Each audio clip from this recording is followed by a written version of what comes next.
welcome to my 8th house synastry. I have already sun and the moon 8th house synastry, so please go back and watch that. Today I'm going to be speaking about Mercury in the 8th house synastry. The first thing I noticed with Mercury in the 8th house synastry is that Mercury will always look at the 8th houser with really intense eye contact. Like that Mercury will look at you and will do this kind of look like. And this is because Mercury can see what the 8th houser is not saying, because it's a deep synastry. It carries this like scorpionic vibe where they can tell what the 8th houser is not saying or the 8th houser is hiding. So it's looking at the 8th houser, which is a good thing too, because it helps, Mercury can help the 8th houser really fully express themselves or feel comfortable too. So 8th houser also feels really heard, or it could mean that your Mercury person could be your psychiatry, could be your therapist, or like someone that you can go to speak about your issues. Mercury probably will fight a lot of battles for the 8th houser without the 8th houser even knowing. Maybe just one day it pops up and goes, yeah, that person said ABC about you and I had your back.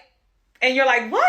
Both people here will understand when people are trying to intervene in their relationship. They're really good at picking up if people are lying or trying to be messy, so that they can separate them too. And if they're sitting on the same setting, they might do this thing of eye contact, like, bruh, did you see what that person said? There's a lot of that shady interaction with each other and clues with each other, and no one is picking up that they're they're talking to each other, but it's very intuitively, or these side eye. So usually here as well is your Mercury in house synastry probably is your bestie.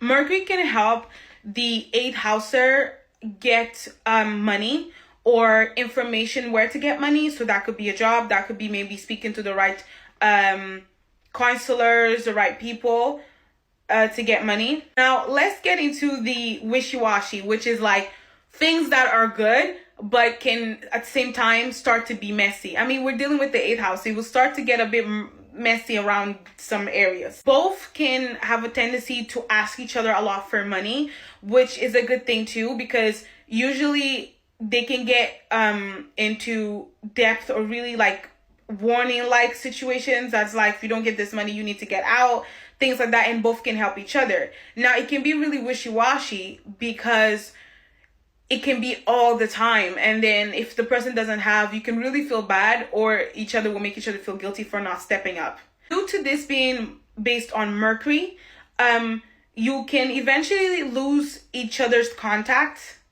because of the scattered energy. You might lose each other's contact, but you will never forget the synastry. But or randomly the person pops up randomly in your socials or even your locational area, and then you speak with the person again, but you can lose contact with each other. The eye contact thing can be a bit wishy-washy.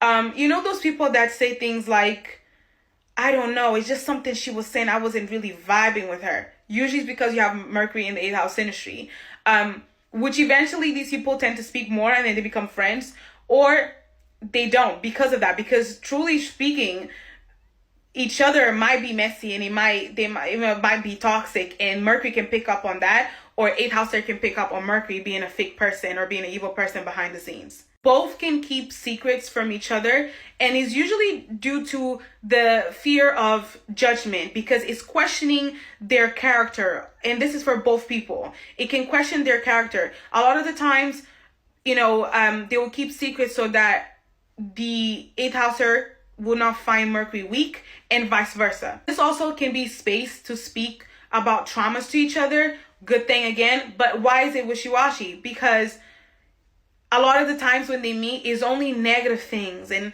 gossiping things, and it's just too much negative things going on. When are we going to speak about lighter things, more positive things? It can start to be really heavy for both. These two carry the energy of, I can mentally mess you up, but no one else can. You see those type of toxic relationships where it's Yeah, I can hurt you and I can mentally make you feel weak, but if anyone does, I'm gonna attack them. The communication is only to themselves. A lot of the times they might exclude themselves from everyone and only speak to each other. Very cute and endearing and very intimate, but at the same time, it can make both people isolate themselves from other people and not live life because they're so focused on, you're the only person that understands me.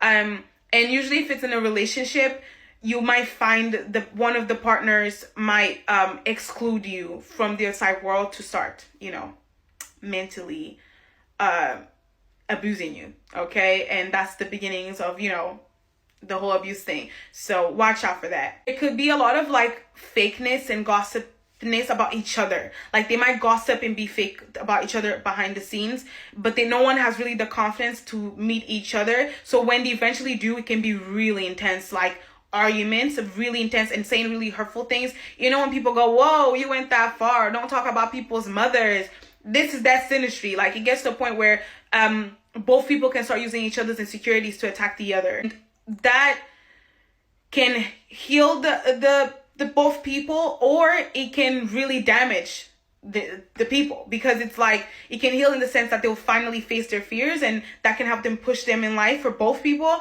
or it can really like hinder, like, why are you using something so deep that I told you against me? In this synastry, there is also that energy of like, who's coming? If they're coming, I'm not going. Or be in each other's settings in a social environment, but like the person won't speak. An example of this is like the 8th houser might have new friends and stuff and then invite them over, and Mercury is there, and Mercury will like be really quiet and really shy or not speak or kind of give bad energy off to these people, because it's like, why y'all in our relationship?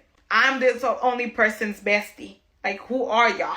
Wishy-washy, because both people need to learn to obviously socialize inside the world, but they might not want to do that. And if one of the people starts moving on, they can start to resent each other again, because it's like, why are you doing this without me? Like, you didn't let me know. You didn't let me like be aware of what's going on. Both can be brutally honest with each other, which is good, but at the same time, sometimes it's just not like necessary.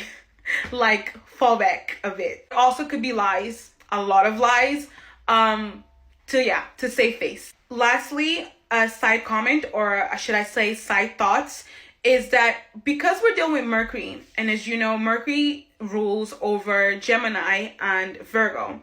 So let's start with the energy ruling over Gemini. So because Gemini are the twins and are like sibling like energy, this is also why in this synastry it's not really about who feels it the most. There's a lot of mirroring each other and a lot of, I do this to you, you do the same, maybe in just a different scenario, but I do this to you and you do this to me. There's a lot of both energy. Like, there's not, oh, you did this more to me, you did. Both are equally valid in whatever they think of each other actually. Now, when you think of Virgo, there is a lot of analyzing each other, which is very endearing. This is what makes it very endearing. Like, you can really analyze each other and understand each other, but at the same time, it's that sometimes it doesn't need to be analyzed. Sometimes it's something that is just something that it's not going to be described in a logical way.